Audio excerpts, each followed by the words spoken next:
Assalamualaikum warahmatullahi wabarakatuh. Salam sejahtera bagi kita semua. Perkenalkan, nama saya Adila Adisti. Saya saat ini adalah dosen S1 Prodi Ekonomi Islam, Departemen Ekonomi, Fakultas Ekonomi dan Bisnis Universitas Andalas. Sebagai seorang dosen, salah satu tugas utama saya adalah di bidang pengajaran. Pada kesempatan kali ini, saya ingin memaparkan tentang salah satu mata kuliah yang saya ajarkan, yaitu Makroekonomi Islam. Makroekonomi Islam adalah mata kuliah wajib di Prodi S1 Ekonomi Islam dengan bobot 3 SKS. Setelah menyelesaikan mata kuliah ini, mahasiswa diharapkan mampu memahami tentang konsep ekonomi makro dalam perspektif Islam. Untuk semua mata kuliah yang saya ajarkan, termasuk makroekonomi Islam, saya menggunakan metode DIA, yaitu merupakan singkatan dari Delivery, Interaction, Assessment. Delivery adalah suatu proses di mana saya menyampaikan materi langsung kepada mahasiswa agar dapat diterima baik dengan mahasiswa. Materi yang saya sajikan itu mengacu kepada capaian lulusan yang ditetapkan oleh Prodi. Kemudian CPL pada mata kuliah ini terdiri dari 4 aspek. Yang pertama sikap, yang kedua pengetahuan, yang ketiga keterampilan umum, dan yang terakhir adalah keterampilan khusus. Aspek sikap pada mata kuliah ini yaitu mampu menerapkan prinsip ekonomi Islam untuk melakukan pilihan terbaik dari sumber daya yang tersedia serta dalam mengambil keputusan strategis dalam kehidupan sosial dan bisnis.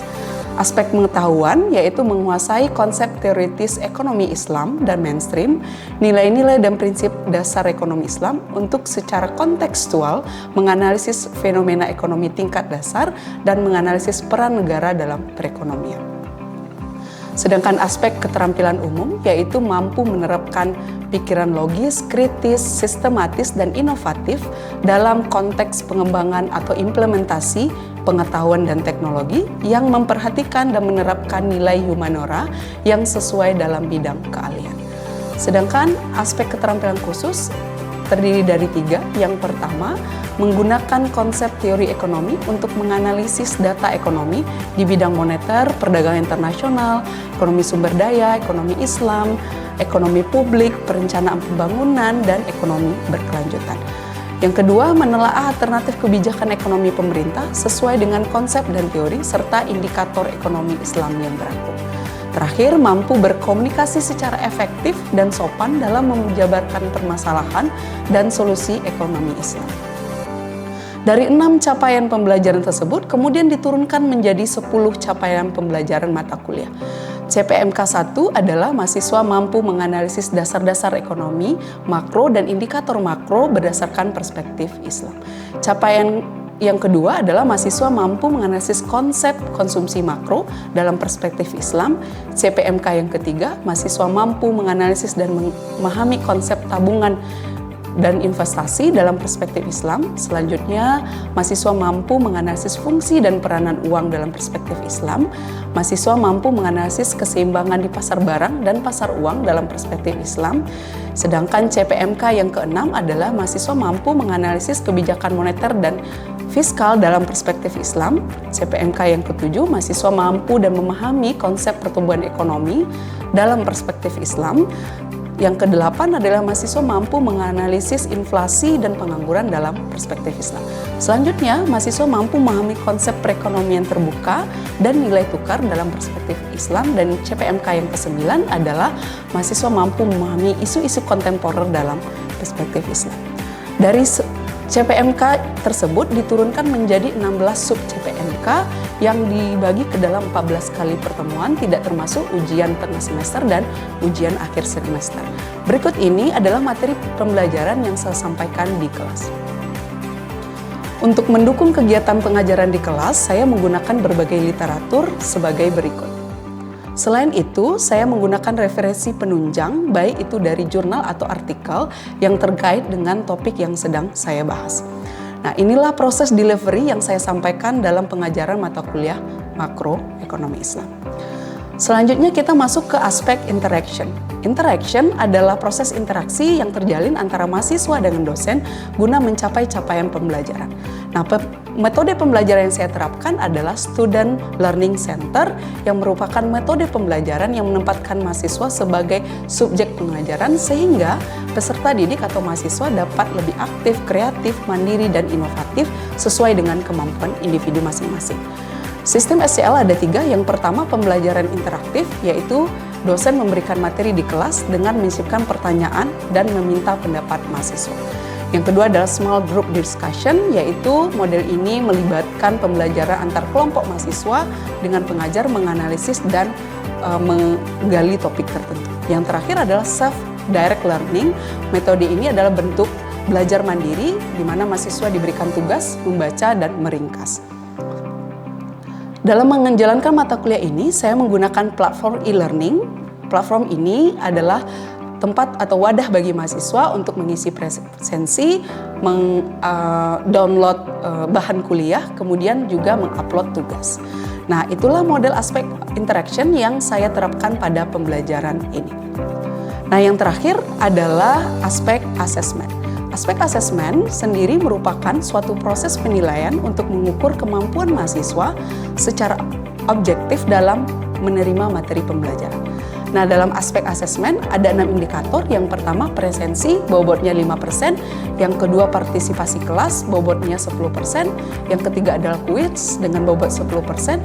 Yang keempat adalah tugas dengan bobot 20%.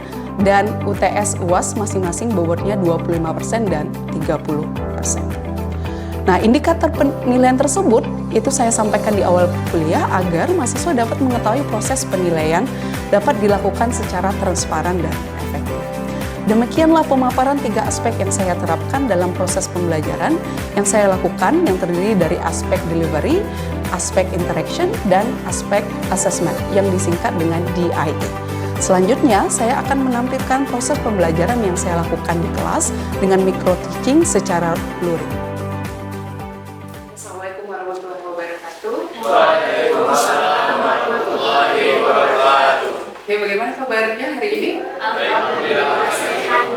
Alhamdulillah, hari ini kita akan lanjutkan kelas kita yang terakhir, di minggu terakhir, yaitu mengenai topik isu kontemporer ekonomi Islam. Nah, sebenarnya topik ini isu-isu ya, tapi saya pilih kali ini tentang industri halal. Oke, sebelum kita lanjut ke pembahasan lebih detail, saya ingin dulu salah satu dari Anda mereview apa saja yang kita pelajari di minggu lalu. Oke, silakan, ada yang mau menjawab? Oke, silakan Fauzia. Terima kasih, Mem. Sebelumnya, perkenalkan nama saya Fauzia Berahmi.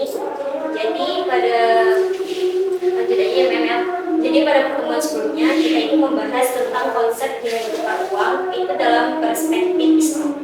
Jadi dalam Islam nilai uang itu yaitu barang publik. Uang itu adalah barang publik, sedangkan modal itu adalah barang pribadi.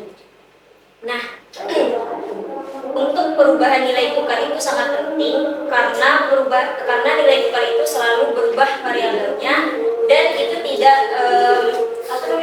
tidak permanen gitu.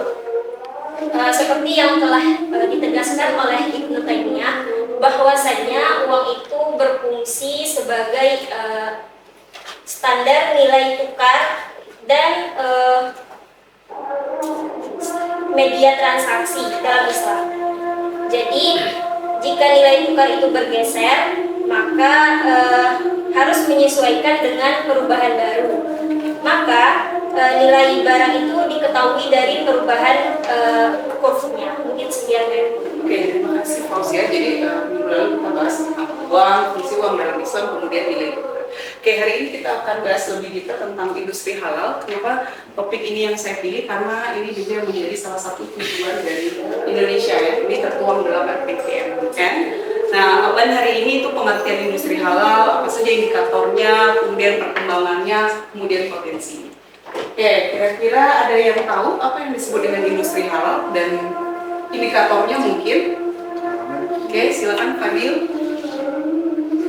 Terima kasih, Mem. Izin menjawab. Perkenalkan saya Muhammad Fadil. Industri halal sendiri itu tuh merujuk pada sektor perekonomian yang berkaitan dengan produksi, distribusi, serta pelayanan produk dan penyediaan produk dan layanan yang sesuai dengan prinsip-prinsip halal dalam Islam. Nah, untuk istilah halal sendiri itu merujuk pada segala sesuatu yang diizinkan dan diperbolehkan oleh hukum agama Islam. Sebaliknya, istilah halal haram sendiri itu merujuk pada segala sesuatu yang dilarang dan diharamkan oleh hukum agama Islam. Nah, untuk indikator dari produk industri halal sendiri ada contoh itu ada keuangan Islam, ada makanan halal, serta fashion halal. Sekian. Oke, terima kasih Fadil ya. Jadi benar kata Fadil bahwa industri halal itu pasti berkaitan tentang perekonomian yang halal atau sesuai syariat. Nah, saya mengutip dari Peraturan Menteri Perindustrian itu menganalisis apa itu industri halal, yaitu seluruh bentuk kegiatan ekonomi yang mengolah bahan baku atau memanfaatkan sumber daya industri sehingga menghasilkan barang dengan nilai manfaat. Nah, itu termasuk yang dinyatakan halal. Nah, kalau di Indonesia, industri halal itu salah satunya mereka memiliki sertifikat halal. Ya, misalnya makanan, kalau mereka punya ingin dikatakan ada industri halal, berarti harus ada sertifikat halal. Oke, kemudian ada indikator. Nah, sebenarnya dalam industri halal ada 6 indikator. Yang pertama itu keuangan Islam yang sudah berkembang sangat pesat. Yang kedua adalah minuman dan makanan halal, pariwisata halal, farmasi dan kosmetik, media rekreasi, dan modest fashion. Nah, yang menarik di sini adalah di modest fashion itu mereka menyebutnya nanti tidak fashion halal. Jadi beda ya, modest fashion dan fashion halal. Kayak kita lihat satu-satu indikator ini. Yang pertama keuangan Islam, apa saja keuangan Islam? Ada perbankan, dana syariah, dana pensiun, apalagi asuransi, reksa, dana syariah, itu semua aktivitas dalam perbankan. Nah, yang kedua itu adalah makanan dan minuman halal. Berarti kalau makanan dan minuman halal, tadi saya sudah jelaskan, segala sesuatu produk itu yang jadi yang halal ya. Berarti kalau di Indonesia harus ada sertifikasi. Walaupun nanti dalam kenyataannya makanan-makanan yang kita makan misalnya ada di kampus makan, itu kan belum ada sertifikat halal ya. Tetapi karena kita mayoritas muslim dan yang memasak juga muslim, itu dianggap halal.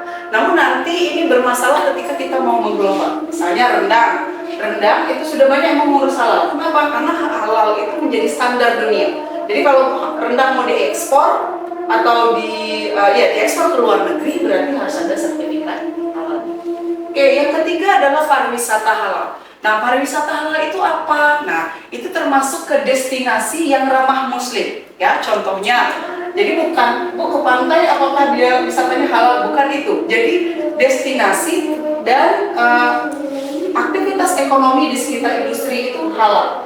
Contohnya pertama ada hotel yang menyediakan alat perangkat sholat, kiblat, arah kiblat, kemudian makanannya halal. Nah, itu disebut dengan industri pariwisata halal. Nah, misalnya di Jepang kalau Anda pergi ke Jepang, pemerintahnya membuat aplikasi ramah muslim. Bayangkan ya, Jepang bukan negara Islam, tapi mereka tahu bahwa potensi pariwisata halal besar, akhirnya bikin aplikasi. Di aplikasi itu ada di mana letak musola di Jepang, makanan halal, hotel-hotel halal, dan seterusnya. Oke, kemudian kita masuk ke modest fashion. Nah, ini yang menarik. Apa itu modest fashion? Modest fashion itu sebenarnya merujuk kepada cara berpakaian yang sederhana dan mengenakan pakaian yang tidak terlalu memperlihatkan diri. Nah, Islamic fashion itu bagian dari modest fashion. Ya, jadi ketika bahasnya Islamic fashion itu menjadi susah. Jadi dimasukkan namanya dalam modest fashion. Nah, Indonesia salah satu leading ya. Anda bisa lihat mungkin baju yang Anda pakai itu salah satu desainer fashion muslim di Indonesia. Nah, ini menjamur sejak tahun 2010. Yang terakhir, yang selanjutnya adalah media dan rekreasi halal. Ada channel media misalnya Al Jazeera, kemudian ada kartun yang halal itu Nusa. Nah, itu adalah media dan rekreasi yang berkonten halal. Halal itu maksudnya kontennya itu sesuai dengan konsep Islam, gitu, perspektif Islam. Oke, yang terakhir adalah farmasi dan kosmetik. Nah, ini mungkin sebagian kita pakai ya, kosmetik dan obat-obatan halal. Nah, Indonesia juga leading, salah satunya dengan Marta Tilaar, itu adalah kosmetik yang halal ya. Oke, sekarang kita lihat siapa sih yang membuat indikator-indikator. Nah, siapa yang melaporkan setiap tahunnya. Nah, halal ini dilaporkan di State of Global Islamic Report. Nah, ini adalah kerjasama antara Dinar Standar, Salam Gateway, dan Dubai Economy. Jadi apa yang dia laporkan di sini, dia kumpulkan negara-negara Muslim. Walaupun kita kan nggak negara Muslim, tapi mayoritas Muslim. Kemudian dia catat berapa konsumsi orang Muslim, berapa demandnya terhadap barang dan jasa, berapa ekspornya, dan semuanya dia catat. Oke, kemudian apa hasil pencatatannya? Nah, ini data terbaru 2023. Mereka mengatakan bahwa belanja konsumen di sektor ekonomi Islam itu tumbuh 9,5%. Ini lebih tinggi dari belanja konsumen non-Muslim. Ya, artinya apa? Ada pasar potensial di sini. Ya. Kemudian Malaysia itu mempertahankan posisi teratas. Jadi dikumpulkan ada lebih dari 130 negara di dunia yang mayoritas Muslim. Malaysia leading di 6 indikator ini. Kita di posisi ketiga. Ya, tapi nanti kita bahas itu ternyata Indonesia hanya konsumen terbanyak, bukan ekspor terbanyak. Itu masalahnya di Indonesia. Kemudian investasi perusahaan yang relevan dalam ekonomi itu mencapai 25,9 miliar dan pengeluaran Muslim itu hampir 1,89 triliun. Jadi State Global Islamic Report ini dia mereport setiap tahun, itu sejak 2013 sampai sekarang udah 10 tahun. Apa saja yang dikonsumsi oleh rata-rata masyarakat Muslim, kemana dia pergi berekreasi, apa media yang mereka konsumsi itu dicatat dan dilaporkan. Oke, ini key features yang mereka terbitkan baru-baru ini. Nggak terlalu jelas ya gambarnya, tapi di sini Anda bisa lihat porsi gambar yang besar itu adalah Islamic Finance. Ya, jadi dari 6 indikator keuangan syariah atau perbankan keuangan syariah itu paling besar. Ya, karena memang perkembangannya itu paling besar ya, sektor keuangan. Kemudian yang kedua itu yang kanan adalah industri apa di sini bagian halal ya. Ini juga nggak terlalu kelihatan. Halal food ya, halal food ya. Kenapa halal food? Karena memang sebagai kita semua kita konsumsi makanan ya sehari 3 kali dan ini demandnya cukup. Oke, kita lihat yang lain. Apa trade opportunity? Dari data itu apa yang bisa kita lihat? Yang pertama, ada 5 negara importers terbesar. Indonesia masuk di situ? Masuk. Nomor 1, 2, 4. Jadi kita bukan eksporter, importer terbesar. Dari mana importer? Nah, ini data yang paling mengejutkan. Pertama adalah China. Yang kedua India, Brazil, US. 4 negara itu eksporter terbesar, 5-6 indikator tadi. Nah, bagaimana? Apakah, Bu, tapi kan mereka nggak negara Muslim. Bisakah mereka mengimpor, berekspor? Bisa, karena ada lembaga halal sertifikasi dunia. Jadi barang-barang yang mereka impor ke kita itu harus bersertifikat. Nah, jadilah Brazil itu salah satu keju yang Anda makan itu dari Brazil dan ada sertifikat halal. Ya. Oke, kemudian kita lihat lagi mana negara yang leader? Malaysia, Saudi, Indonesia, Uni Emirat Arab, Iran, Turki, Singapura, dan yang terakhir adalah UK. Nah, itu yang leading. Leadingnya apa? Apakah dikonsumsi, ekspor, dan seterusnya. Oke, berapa total investment? Nah, yang menarik di sini Indonesia ada di nomor 1, country with more than 10 investment. Indonesia terbanyak. Ya, jadi selain kita konsumen terbanyak, investasi sebenarnya kita banyak. Ya. Oke, kemudian ini impact dalam 10 tahun ya, dari 10 tahun sampai 2023, dari munculnya lagu Maher Zain, apa lagunya ya, insya Allah, sampai yang terakhir itu ada sosial media influencer Muslim ya, sekarang udah banyak. Oke, sekarang pertanyaannya adalah apakah Indonesia berpotensi nggak dalam industri halal? Ada yang bisa jawab? Oke, silakan Iqbal. Sebelumnya, saya Iqbal. Jadi, apakah Indonesia berpotensi dalam perkembangan sektor industri halal?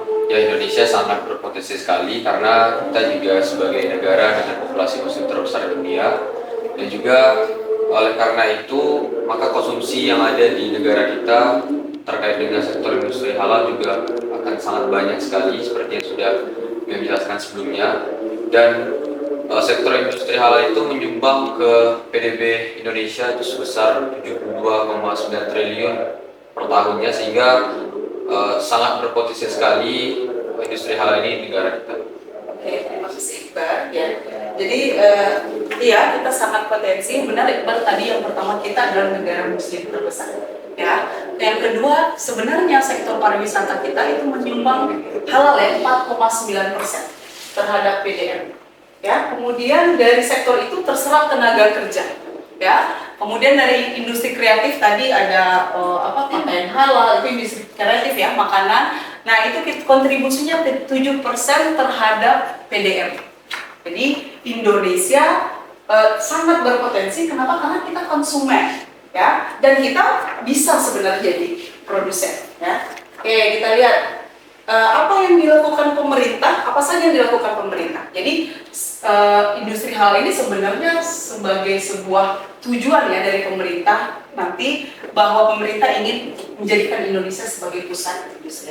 Pemerintah itu mensinkronkan program kerja industri halal dengan RPJMN. Nah, RPJM itu adalah rencana menengah jangka panjang. Nah, itu diterbitkan oleh penguasa ya, pemerintah terpilih setiap 5 tahun, 10 tahun. Nah, itu milestone yang akan kita lihat Indonesia 10 tahun lagi mau jadi apa, ya. Kemudian ini milestone-nya berarti industri halal mereka menetapkan di 2023 mereka akan meningkatkan halal awareness. Ini dari segi individu ya, kita sebagai konsumen bagaimana kita paham bahwa kita penting loh mengkonsumsi makanan halal dan sebagainya. Nah, di 2029 Indonesia itu ingin dia jadi global halal brand. Nah, itu milestone yang setelah dibuat oleh pemerintah. Nah, apa kerangka master plan-nya? Visinya adalah menjadi Indonesia sebagai pusat industri halal dunia. Nah, bagaimana caranya? Targetnya berarti meningkatkan nilai tambah lapangan pekerjaan, investasi, menguatkan daya saing, usaha mikro dan menengah, dan terakhir adalah awareness. Awareness ini sebenarnya penting ya, karena kalau kita nggak aware kita butuh produk halal, siapa yang akan beli barang-barang dari produsen kita? Ya. Oke, kemudian bagaimana kita lihatnya indikatornya dari share PDB ke industri halal, investasinya kita sudah bahas tadi, peringkat Indonesia di dunia. Nah, kita menang di beberapa, kita sudah peringkat 3 di dunia dari 100 lebih negara ya. Oke, ini strategi pengembangan halal dari pemerintah ada 4, peningkatan produktivitas dan daya saing, penerapan serta penguatan kebijakan regulasi, penguatan keuangan, dan penguatan brand halal. Jadi pemerintah tuh setiap tahun mereka terus dalam kerangka ini 4 ini kita harus tingkatkan terus. Salah satunya apa? Misalnya mengembangkan sumber daya. Nah, prodi Anda terbentuk salah satunya untuk ini, ya. Oke, sekarang pertanyaannya, kira-kira sektor industri apa yang bisa dikembangkan oleh pemerintah dalam sektor halal ini? Yang bisa jawab? Oke, Yusuf silakan.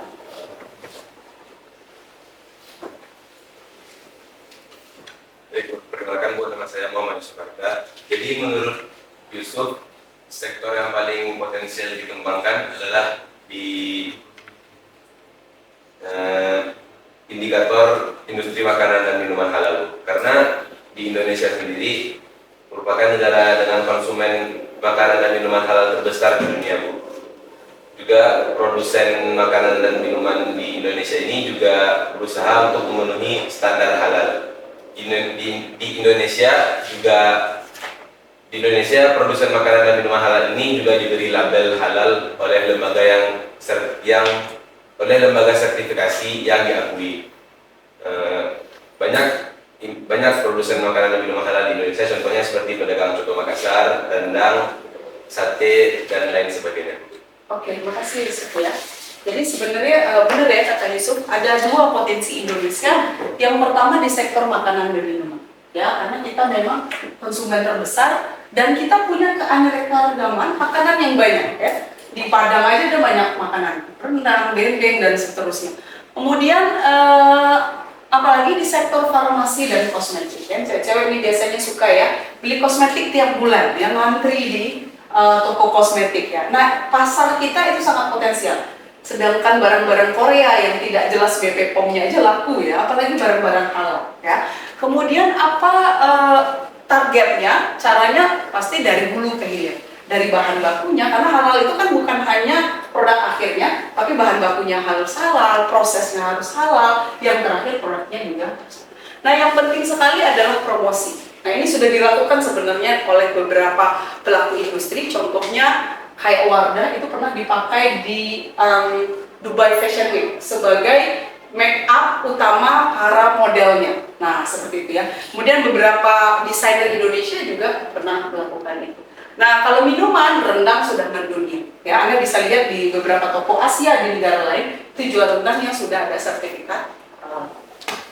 Oke, kemudian apa yang dilakukan pemerintah? Pemerintah menurunkan lagi, ada proyek prioritas. Pertama apa? Regulasi pasti. Ya, jadi kalau nggak ada undang-undang, gimana mau mengembangkannya? Yang kedua adalah penguatan pelaku industri. Nah, karena sektor makanan minum ini kan banyak UMKM. Kalau UMKM biasanya mereka semangat berusahanya naik turun, kadang jualan, kadang tutup. Nah, itu pemerintah harus melakukan pembinaan terhadap pelaku industri. Kemudian pengembangan infrastruktur industri halal, ya, seperti kawasan ekonomi halal, kawasan ekonomi syariah itu dibuat di beberapa daerah.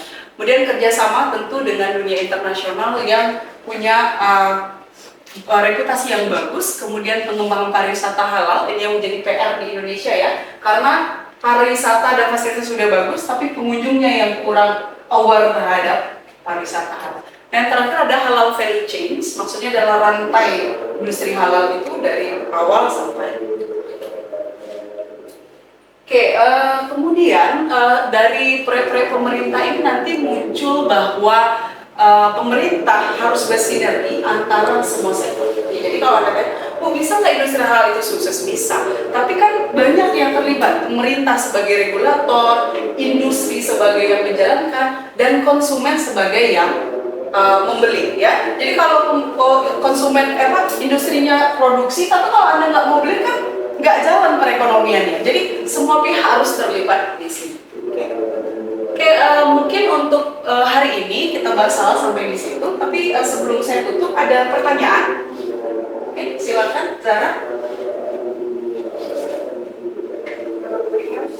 Kenalkan nama saya Zara. Di sini saya ingin bertanya apa saja tantangan dalam pengembangan industri halal di Indonesia khususnya dalam bidang makanan dan minuman. Oke, terima kasih ya Sarah. Oke, jadi tantangan kita sangat banyak sebenarnya. Tadi sudah saya singgung juga. Yang pertama, tantangannya adalah pelaku industri tersebut. Ya, jadi mau bikin sertifikat halal susah, kata sebagian pelaku UMKM. Nah, pemerintah sebenarnya sudah mengkop itu. Sekarang ada program pendampingan untuk sertifikasi halal dan gratis. Nah, itu ya. Nah, tantangan pertama itu ya. Tantangan kedua adalah kita tidak terlalu suka barang buatan lokal. Ya, kebanyakan kita lebih enak makanan yang western dibanding lokal. Nah, itu tantangan. Yang tantangan ketiga adalah itu dari pemerintah sendiri. Nah, kita lihat ya, pergantian pemimpin itu mungkin akan berubah lagi arahnya, ya. Jadi selalu ada dinamika. Tetapi pemerintah sebagai regulator selalu berusaha memberikan. Kemarin banyak yang komplain sertifikat susah. Sekarang melalui kampus, seperti saya membina UMKM, lapor ke kampus kita bisa urus sertifikat halal. Apapun komoditasnya bisa diurus. Dibantukan, diadakan pendampingan melalui universitas, kemudian ada pendampingan secara langsung, ya. Oke, paham Zara? Oke, ada pertanyaan lain? Oke, silakan Afif. Baik, sebelumnya Bu, saya Afif, terima kasih bertanya. Jadi apa nih Bu strategi yang seharusnya dilakukan pemerintah dalam pengembangan industri makanan halal dan minuman halal khususnya di Indonesia? Oke, terima kasih Afif. Oke, yang pertama pemerintah udah bikin regulasi, berarti pemerintah harus jalankan regulasi. Ya, berarti pemerintah harus apa? Harus jemput bola, sisir satu-satu data mana yang belum sertifikat halal, mana yang layak untuk diekspor, mana yang belum sertifikat halal, itu diadakan pendamping. Ya, kemudian kita sebagai konsumen juga harus dukung UMKM kita untuk makanan halal, jadi belinya di lokal. Nah, berarti pemerintah nanti memuluskan jalan itu, ya. Walaupun nanti ada konflik interest di antara itu, ya. Itu ya, Afif ya. Oke, kalau tidak ada pertanyaan, ini kelas terakhir kita kuliah makroekonomi Islam. Kita bertemu lagi nanti di ujian akhir semester dengan topik ujian akhir semester itu setelah mid sampai hari ini. Oke, sekian saja. Assalamualaikum warahmatullahi wabarakatuh.